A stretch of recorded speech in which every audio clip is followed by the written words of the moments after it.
अस्सलामुअलैकुम एवरीवन। तो आज हम एक और CSS का लेक्चर लेकर आए हैं जिसमें हम डिस्प्ले प्रॉपर्टीज़ के बारे में जानेंगे कि हम हमारे CSS के अंदर हमारी वेबसाइट के अंदर डिस्प्ले को किस तरह से सेट कर सकते हैं। तो डिस्प्ले प्रॉपर्टीज़ में हमारे पास 4 चीज़ आती हैं। सबसे पहले आता है इनलाइन, फिर ब्लॉक, फिर इनलाइन ब्लॉक और नन। अच्छा, सबसे फर्स्ट पे हम बात करते हैं इनलाइन क्या चीज़ होती है। तो इनलाइन डिस्प्ले में ये कह रहा है कि text only the space required by the element.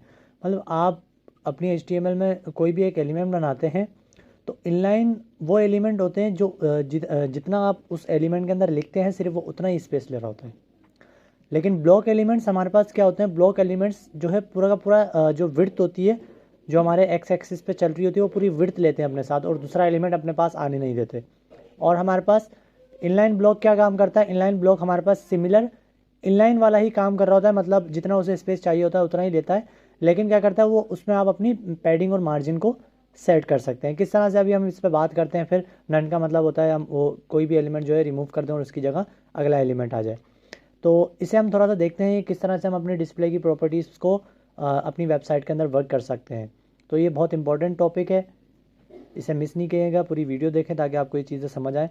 तो हमने यहाँ पे क्या किया है, मैंने एक जो है HTML की फ़ाइल बनाई है सिंपल और एक CSS की फ़ाइल बनाई है। और अभी मैंने कुछ भी नहीं किया हुआ, सिंपल उससे CSS वाली फ़ाइल को यहाँ पे लिंक किया है। अब मैं क्या करता हूँ, मैं बॉडी के अंदर जो है 3 डिव बना लेता हूँ। मैं बॉडी के अंदर 3 डिव बना लेते हैं हम।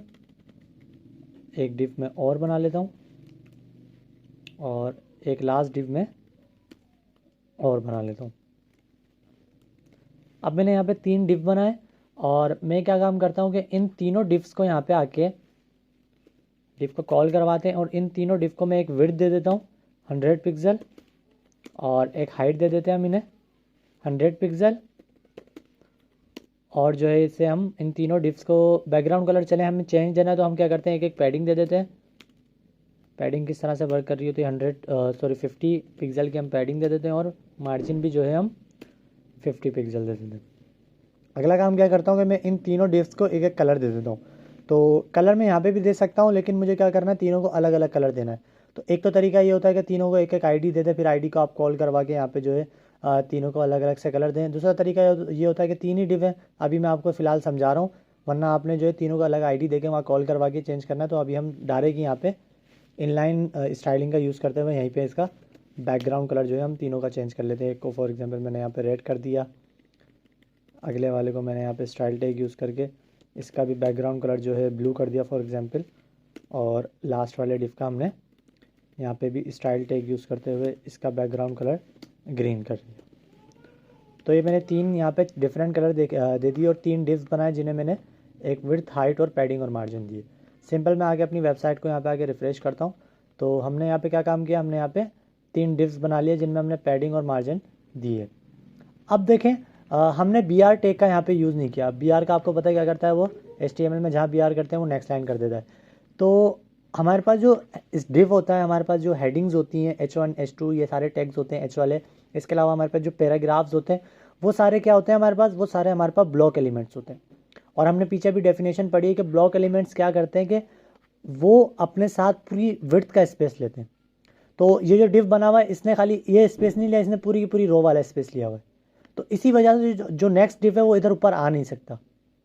तो अब हम इसे जो हम ब्लॉक एलिमेंट्स हैं अब हम उसे चेंज करना भी सीखेंगे। उसे किस तरह से चेंज करते हैं, मैं एक हेडिंग डाल देता हूँ ऊपर ताकि आपको थोड़ी सी बात यहाँ पे क्लियर हो जाए। मैं यहाँ पे एक हेडिंग दे देता हूँ H1 में फॉर एग्जांपल हेडिंग ही नाम रख देते हैं जिसका हम, और यहाँ पे आके सिंपल मैं रिफ़्रेश करता हूँ। तो अब इस हेडिंग, अब ये 3 हमने यहाँ पे डिव बना लिए। अब मैं चाहता हूँ कि ये तीनों डिव्स जो हैं एक लाइन पे आ जाए। चलें इस पर हम बात करते हैं। ऐसा करता हूँ मैं जो है इसी के नीचे, इससे पहले जो है मैं क्या करता हूँ, एक जो है मैं बटन बना लेता हूँ और बटन के अंदर हम कुछ भी लिख लेते हैं सबमिट, और इसी के नीचे एक और मैं एंकर टैग बनाता हूँ और उसके अंदर में कुछ भी लिख लेते हैं, फॉर एग्जांपल साइमेक्स लिख लिया हमने। और यहाँ पे हमने एक एट्रीब्यूट पास करवा लेते हैं href और हैश लगवा लेते हैं ताकि, क्योंकि अभी हमने कोई पेज पीछे कनेक्ट करना नहीं है, सिंपल उसी पेज पे वो बार बार आता रहे।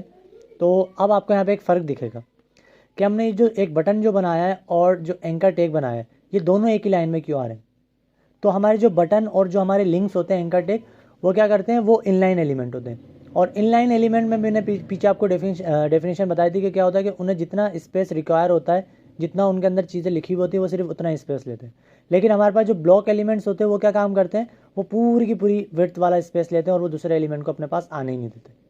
तो इन दोनों चीज़ों में ये फ़र्क होता है। अच्छा, अब मैं चाहता हूँ कि ये जो सबमिट और साइमिक्स है, ये क्या करे, ये इधर ऊपर आ जाए, या मैं ऐसा चाहता हूँ कि चलें इनलाइन की बाद में बात जो है बाद में करता हूँ, पहले ब्लॉक्स की बात करता हूँ, ब्लॉक एलिमेंट क्या होते हैं। इसी तरह से मैं ये जो साइमिक्स है, अब साइमिक्स आपको पता है एक एंकर टैग है, एक लिंक है, और ये एक इनलाइन टैग है। अब मैं इस इनलाइन एलिमेंट को जो है क्या बनाना चाहता हूँ, इनलाइन एलिमेंट को मैं एक ब्लॉक एलिमेंट में कन्वर्ट करना चाहता हूँ।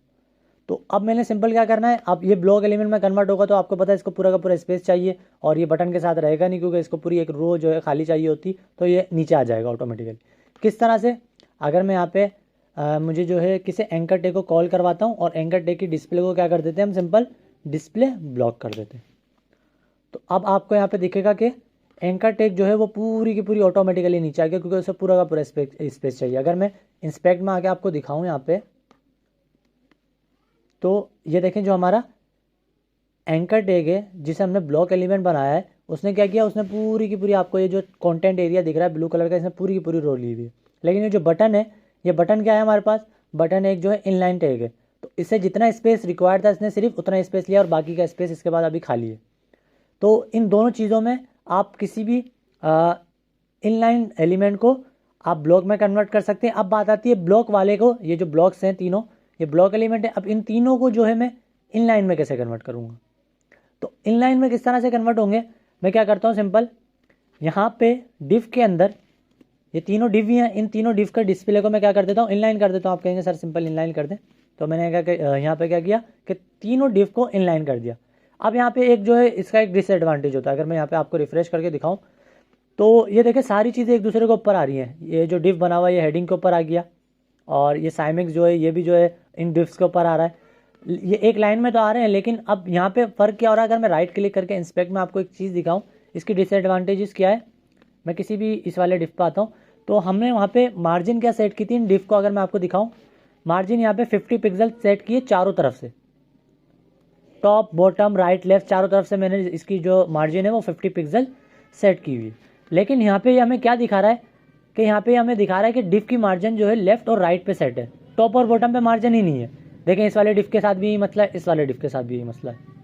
तो इसकी डिसएडवांटेज क्या है कि अगर आप किसी ब्लॉक एलिमेंट को डायरेक्ट उसका डिस्प्ले इनलाइन करते हैं तो वो टॉप और बॉटम वाली मार्जिन को ख़त्म कर देता है। अब इसी तरह से इसने टॉप और बॉटम वाली मार्जिन को ख़त्म किया तो ये डिव क्या हुआ, ये हेडिंग के ऊपर आ गया, और साइमिक्स जो है जब बॉटम वाली ख़त्म हुई तो साइमिक्स ऊपर आ गया। तो ये इस चीज़ की आप हमेशा ये चीज़ें जहन में रखा करेंगे, अगर आप डिस्प्ले को ब्लॉक एलिमेंट को इनलाइन में डायरेक्ट कन्वर्ट करते हैं तो टॉप और बॉटम की मार्जिन ख़त्म हो जाती है। लेकिन मैं चाहता हूँ कि टॉप और बॉटम की मार्जिन भी ख़त्म ना हो, टॉप और बॉटम की मार्जिन भी ख़त्म ना हो, और ये एक लाइन में भी आ जाए, इनलाइन भी बन जाए। तो अब आप यहाँ पे डायरेक्ट इसके डिस्प्ले को किसी भी ब्लॉक एलिमेंट के इनलाइन ना करें, उसे करते हैं इनलाइन ब्लॉक। इनलाइन ब्लॉक से क्या होता है कि वो सेटिंग, पैडिंग और मार्जिन को भी अपने साथ रख रहा होता है। अगर अब मैं आके यहाँ पे आके रिफ्रेश करता हूँ तो अब आपको दिखेगा कि तीनों के तीनों एक ही लाइन में आ चुके हैं। और अगर मैं इंस्पेक्ट में आके दिखाऊँ आपको तो देखें अब हर एक डिव को उसने टॉप से भी मार्जिन दी हुई है, पैडिंग भी दी हुई है, बॉटम से भी दी हुई है, चारों तरफ से उसने दी हुई है। देखें, तो अगर आपने इस चीज़ का ख्याल रखा करें कि जब भी आप जो है डिस्प्ले को आपने इनलाइन में कन्वर्ट करना है किसी भी ब्लॉक एलिमेंट को, तो आपने क्या करना है, इनलाइन ब्लॉक रखना है ताकि उसके ऊपर पैडिंग और मार्जिन अप्लाई हो सके इजीली।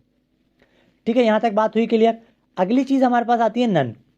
अब नन क्या करता है, आप चाहते हैं, मैं चाहता हूँ कि ये जो ब्लू वाला यहाँ पे मेरे पास डिव दिख रहा है ब्लू कलर का, ये यहाँ से रिमूव हो जाए और इसकी जगह ये जो ग्रीन वाला है वो इसके ऊपर आ जाए। तो आप कहेंगे सर इसका कोड ही डिलीट कर दें, ये जो डिव बनाया वहाँ से डिलीट कर दें, रिमूव हो जाए। लेकिन मैं ये भी नहीं चाहता, मैं चाहता हूँ कि डिव वहाँ पे मेरी कोडिंग में बना रहे, खाली ये दिखे नहीं, और मतलब एक तरह से रिमूव हो जाए और दूसरा इसकी जगह पे आ जाए, लेकिन ये कोड में मौजूद हो।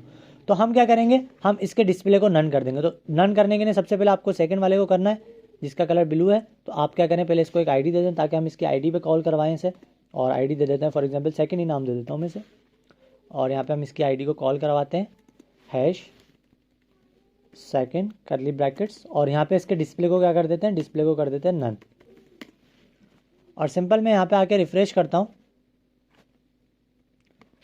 आप देखें क्या हुआ, वो ब्लू वाला रिमूव हो चुका है। ब्लू वाला एक मतलब मेरी कोडिंग में मौजूद है, लेकिन मैंने उसके डिस्प्ले को नन कर दिया और दूसरा डिव उसकी जगह पे आ गया। तो यहाँ तक उम्मीद है आप लोगों को चीज़ क्लियर होगी कि डिस्प्ले नन से क्या होता है कि वो चीज़ रिमूव हो जाती है और अगली चीज़ उसकी जगह पे आ जाती है। इसी के बरक्स हमारे पास एक और चीज़ आती है, विजिबिलिटी। Visibility hidden. अब इन दोनों में फ़र्क क्या है, मैं जिसका मैंने डिस्प्ले नन किया था इसे मैं वापस जो है हटा देता हूँ। अब इन दोनों में फ़र्क क्या है, अब अगर मैं यहाँ पे आके रिफ़्रेश करता हूँ तो ये वापस आ जाएगा। अब अगर मैं चाहता हूँ कि ये जो यहाँ पे मुझे दिख रहा है ब्लू कलर का डिव, ये यहाँ पे दिखे नहीं, मतलब हाइड हो जाए एक तरह से, लेकिन इसकी जो जगह है वो अपनी जगह पे बनी रहे, मतलब दूसरा जो डिव है वो उसकी जगह पर ना आए। तो उसके लिए हमने क्या करना है, उसके लिए हमने इसकी विजिबिलिटी को हाइड कर देना है। तो उसके लिए हम इसके डिस्प्ले को नन नहीं करेंगे, उसकी विजिबिलिटी को हिडन कर देंगे। तो उससे क्या होगा कि उसकी जगह अपनी जगह रहेगी, जो वेबसाइट में उसका एरिया वो रहेगा, दूसरा उसकी जगह नहीं आएगा, सिर्फ वो हिडन हो जाएगा। अगर मैं रिफ्रेश करता हूँ तो आपको यहाँ पे देखेगा कि उसकी दूसरा जो डिव है वो उसकी जगह पर नहीं आया, सिर्फ वो जो है यहाँ से हाइड हो चुका है। तो अगर आपने डिव को पूरा रिमूव ही करना है और दूसरा उसकी जगह पे आ जाए तो आप उसका डिस्प्ले नन कर दें। अगर आप चाहते हैं कि वो हाइड हो जाए लेकिन मतलब वो रिमूव ही हो जाए एक तरह से, लेकिन दूसरा डिव उसके ऊपर ना आए, तो फिर आप उसकी विजिबिलिटी को क्या कर देंगे, हिडन कर देंगे। फिर हम अगली चीज़ के ऊपर चलते हैं। अगली चीज़ आती है हमारे पास अल्फ़ा चैनल। आपको याद होगा हमने लास्ट टाइम RGB कलर्स के बारे में पढ़ा था। जिसने वो लेक्चर नहीं देखा तो उसका मैं लिंक जो है डिस्क्रिप्शन में दे रहा हूँ, वो जाके आप अभी देख लें। अब उसी के आगे एक आ जाता है हमारे पास RGB-A से हमारे पास समझे आप अल्फ़ा चैनल। अल्फ़ा चैनल की जो ओपेसिटी होती है वो हमारे पास 0 to 1 होती है। अब RGB में तो आपको पता है, आप कोई भी कलर सेट कर रहे होते हैं और उसका कोई भी आप कलर कोड बता रहे होते हैं, वो आपके पास RGB सेट हो जाता है। अल्फ़ा चैनल क्या करता है, अल्फ़ा चैनल उसकी ओपेसिटी बता रहा होता है कलर की। जैसे हमने यहाँ पे 3 डिव बनाए, अब मैं इसकी विजिबिलिटी को यहाँ से रिमूव कर देता हूँ फिलहाल के लिए। मैंने यहाँ पे 3 डिव्स बनाए। अब तीनों, एक का कलर रेड है, ब्लू और ग्रीन है। अब मैं चाहता हूँ ये रेड जो है थोड़ा लाइट हो जाए, ब्लू वाला भी थोड़ा लाइट हो जाए और ग्रीन वाला भी थोड़ा लाइट हो जाए। तो फिर हमें क्या देना पड़ेगा, इन्हें अल्फ़ा चैनल देना पड़ेगा, जिसकी वजह से जिसमें हम उसकी ओपेसिटी को सेट कर सकते हैं। 0 का मतलब होता है सबसे सबसे कम ओपेसिटी, और 1 का मतलब होता है सबसे हाई ओपेसिटी। और इसके दरमियान में आप जो 0.5 रखें, 0.75 रखें, तो वो उसकी ओपेसिटी आप उस हिसाब से बढ़ा रहे होते हैं। अब अगर मैं यहाँ पे बात करता हूँ, मुझे इस तरह से काम करना है, तो मैं सिंपल क्या करता हूँ, इन तीनों डिव्स को एक एक ID दे देता हूँ, ताकि इन तीनों डिव को जो मैंने अंदर इनके स्टाइल टैग दिया था, स्टाइल की कलरिंग दी थी, बैकग्राउंड कलर, यहाँ से मैं हटा देता हूँ। यहाँ पे भी आप सेट कर सकते हैं, लेकिन मैं क्या करता हूँ, इन तीनों को एक एक ID दे देता हूँ। इसे फर्स्ट और इसे हमने सेकंड दी भी है, इसका जो हमने बैकग्राउंड कलर है यहाँ से हम हटा देते हैं, ताकि इसे अब हम वहाँ पे जाके बैकग्राउंड कलर देंगे। और अगला डिव है हमारे पास, इसका भी हम यहाँ से स्टाइल टैग हटा देते हैं और इसे भी एक ID दे देते हैं, थर्ड। ठीक है जी। और अब तीनों डिव्स को यहाँ पे मैं कॉल करवाता हूँ। सेकंड मैंने कॉल करवाया है, इसी के नीचे में जो है, इसी के ऊपर मैं फर्स्ट वाले को कॉल करवा लेता हूँ और यहाँ पे मैं थर्ड वाले को कॉल करवा लेता हूँ। सबसे पहले मैं क्या करते हैं, इन तीनों को जो है एक बैकग्राउंड कलर दे देते हैं सिंपल। पहले मैं फर्स्ट वाले को एक बैकग्राउंड कलर दे देता हूँ, कोई भी फ़िलहाल के लिए हम जो है एक्वा कलर दे देते हैं। सेकंड वाले को मैं कोई एक बैकग्राउंड कलर दे देता हूँ, फ़िलहाल के लिए हम कोई भी जो है ब्राउन कलर दे दिया, और इसे भी हमने एक बैकग्राउंड कलर दे देते हैं, और फॉर एग्जांपल ब्लू दे दिया, चलें ब्लैक दे दिया। और यहाँ पे आके मैं सिंपल रिफ्रेश करता हूँ तो ये तो मैंने 3 इनको कलर दे दिए। अब मैं इनकी ओपेसिटी सेट करना चाहता हूँ, इसको थोड़ा लाइट करना चाहता हूँ, इसे भी थोड़ा लाइट करना चाहता हूँ और ब्लैक वाले को भी लाइट करना चाहता हूँ। तो अब सबसे पहले तो हमें इनके RGB कोड पता होने चाहिए। अगर आपको RGB कोड नहीं पता तो आपने सिंपल यहाँ पे आके क्लिक करना है और यहाँ पे इसके ऊपर इस तरह से क्लिक करेंगे तो ये इसका कलर कोड आ गया हल्का सा, और इसके ऊपर क्लिक करें तो ये इसका भी कोड आ गया हमारे पास RGB। और इसके ऊपर आके एक्वा मेरीन के ऊपर यहाँ पे आके क्लिक करें और यहाँ पे क्लिक करें तो इसका कोड भी आ गया। तो अभी तो फ़िलहाल सिंपल कोड आए। अब हम बात करते हैं इनकी opacity.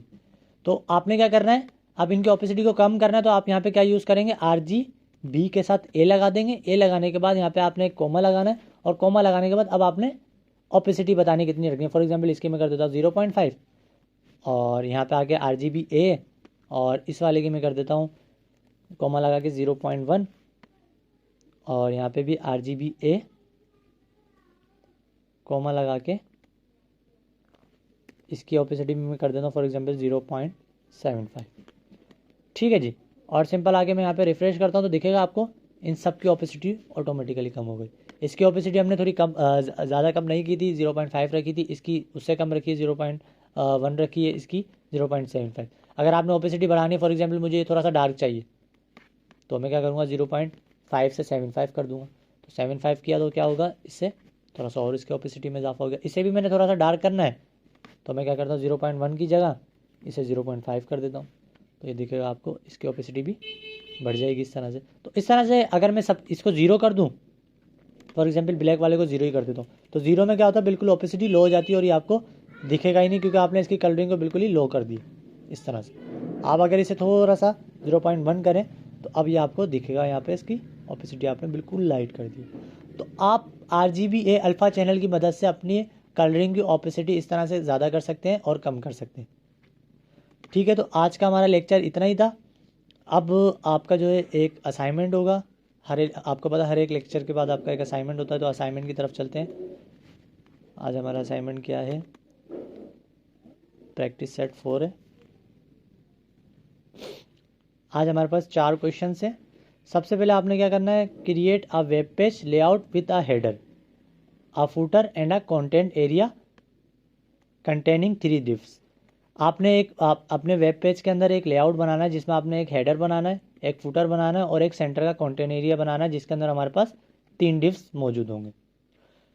Set the height and width of divs to 100 pixel. वो जो 3 डिव बनाएंगे उनकी हाइट और विड्थ कितनी रखनी है, आपने 100 पिक्सल रख देनी है।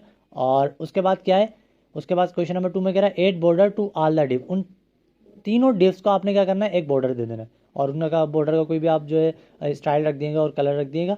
और फिर आपने तीसरा सवाल करा है, add a different background colour to each div with an opacity 0.5। तो इसमें आपने अल्फा चैनल तीनों को आपने कलर देना है कोई भी, और कलर देने के बाद उनका अल्फा चैनल में उनकी ओपेसिटी 0.5 कर देनी है, अलग अलग तीनों को कलर देना है। क्वेश्चन नंबर 4 कह रहा है, give the content area and appropriate height. अब वो जो कंटेंट एरिया आपने बनाया उसे आपने एक अप्रोप्रिएट हाइट देनी है, कितना जो है आपने कंटेंट लिखा है तो कितने एरिया में आ रहा है, तो ये चीज़ आपने देखनी है, उन्हें किस तरह से आपने पैडिंग और मार्जिन को सेट करना है। तो ये आपका जो है प्रैक्टिस सेट है, इसकी प्रैक्टिस करें ताकि जितनी भी चीज़ें हमने सीखी हैं उसकी आपके ऊपर थोड़ी सी प्रैक्टिस सेट हो जाए।